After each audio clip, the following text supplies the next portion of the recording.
Hey Magic fans, what it be and what it is. This is your captain speaking here on CapnclydesMTG. We're diving into box number 2 here, looking for some juice. And first box, even though we had some pretty sweet hits, was actually not that great of a value. Which is going to be bad for all these boxes probably. But let's be fair, this is a cheap box, so in retrospect, it's probably fine. But with all that said, let's not forget, it's time to comment, like, and subscribe. Don't forget, I have no idea what I'm doing now. I've lost my train of thought. Anyway. Oh, hey, it's loot. I got some loot from my loot. Anyway. Ooh, and a rare. Very nice. Don't forget, comment, like, subscribe. Hit that notification bell down there. Help support the channel. Check out links in the description where you can get all the sweetness from this video at eBay TCG Player. Wow, and a Yuling. Wow, 2 mythics, 2 packs in a row. Very nice. Not really expecting that. I'll get through this shameless plug here in a minute. Hopefully I don't, because I keep pulling good cards. eBay TCG Player Store links are in the description. So feel free to hit those up. All these cards will be up for sale. Get them while they're hot, or technically cold. It's kind of chilly today. Yeah, that was a brain fart. I have no idea what I was going to say. There's that thing again. Also, become a YouTube member. That's always sweet. It helps support the channel for as little as $1. Be like my boy Sawyer. Hell of a guy. Hell of a guy. Do say so myself. Sorry, ladies, he's taken, so SOL. And you know he's got money, he plays Magic, because this is not a poor man's game. Jesus Christ. Anyhow, moving on. Well, that's a special full art card. Today's topic, the price of aetherdrift, because why not? People are upset because the price is coming down. Some people don't like the theme, the cards in general, and they're saying it's bad, and maybe it is to an extent. However, I think there's a few things about that we need to put into perspective. All right, let's start with the collector box. Everybody's like, "Oh, it's gonna crash." It's down to $230, or we'll say $220. I think at the filming of this video. It's down from 280. Oh my god, it's crashing. Spoiler alert, the boxes sold for $220 to start with before they spiked because everybody thought how good it was going to be. So technically, it's just stabilized. It really hasn't lost any money unless you spent a butt ton of money. Ooh, a foil Verge. Hello, nurse. That's nice. Unless you spent $280 for a collector box, which, God, why would you? I mean, I guess you could, but nothing in this set made me want to do that. But anyway, point being, that's neither here nor there. Unless you spent that awful amount of money for a collector box, you're really just breaking even. So, like, unless the collector boxes dip down to like $190, they're still at their normal sell price. And when I say that with every intent, meaning what you could probably get them for at your local LGS, or what you bought them for offline, because online they started at $220. So yeah. Also on that note, take a look at play boosters. Yeah, value's not so hot. We've seen that in the first box. It did come out okay for the most part. Oh, foil Quag Feast, not bad. Hey, March of the World Dues Mythic, very nice. But overall, the average did come out to around $114. And those are pre-sale prices. And right now, the boxes are selling for $115, $120. So they're selling for the exact value they were at pre-sale. That is not bad. And to be fair, $115 to $110 was the original projected price, MSRP, that people like to talk about. So again, it's just retraced back to its normal value.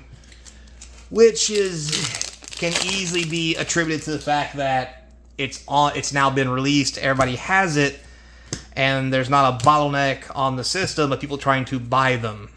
You know, supply and demand. Crazy thought.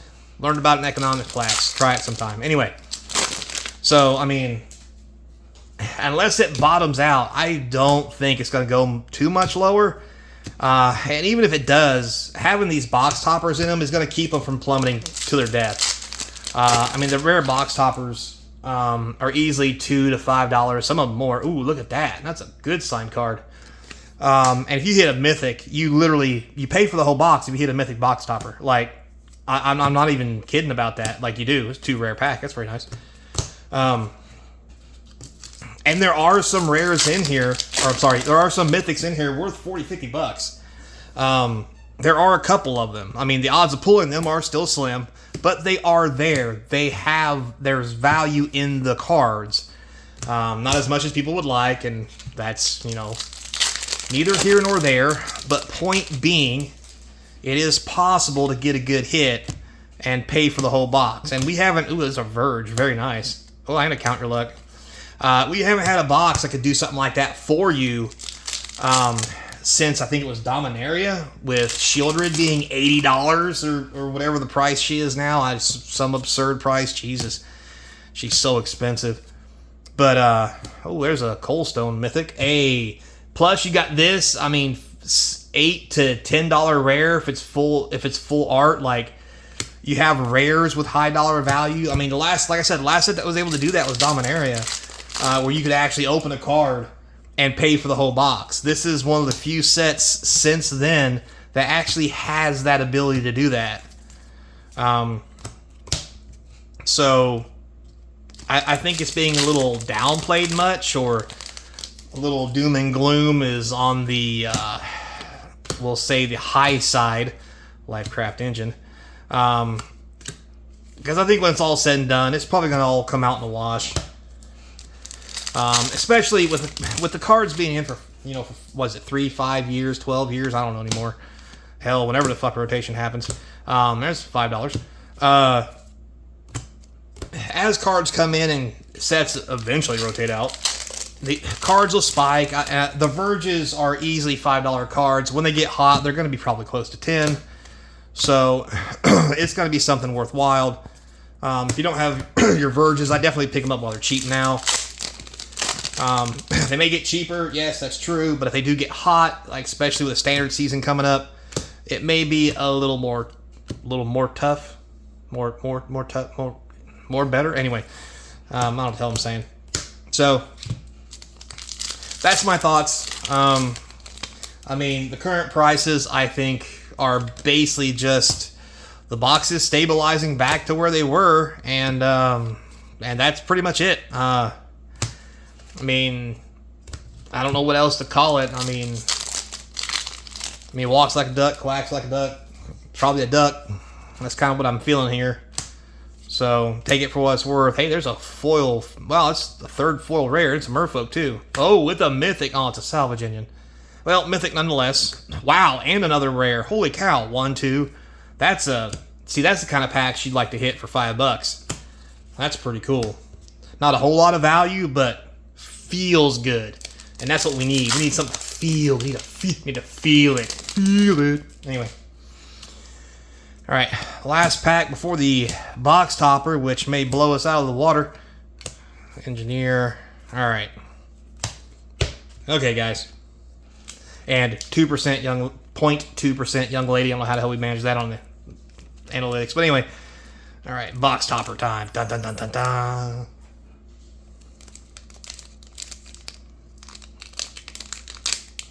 Come on. An island. Not the best. Come on, Mythic. Come on, Mythic. Come on, Mythic. Ah, it's a rare. Good rare. Burnout Bastronaut. I don't know if that's a good one or not. I'll have to check. This one seems okay. It does look a little less valuable than the previous box. Which is not very valuable. I'll tell you that right now. So, yeah. Oh, it's not a signed card. Missed it. I mean, it's fine, I guess. we'll see how it all plays out in the end. These last 2 boxes ain't been too hot. But you know what that means? All it takes is 1 box with an Aether Spark, and it's going to be game on. So, until next time, be kind. Hope to see you crossing the game table. Later, players. I mean, play-wise, the cards look decent. Not terrible. I mean, hell, I've seen worse. I mean, Jesus Christ. I mean, Karlov Manor. Ugh.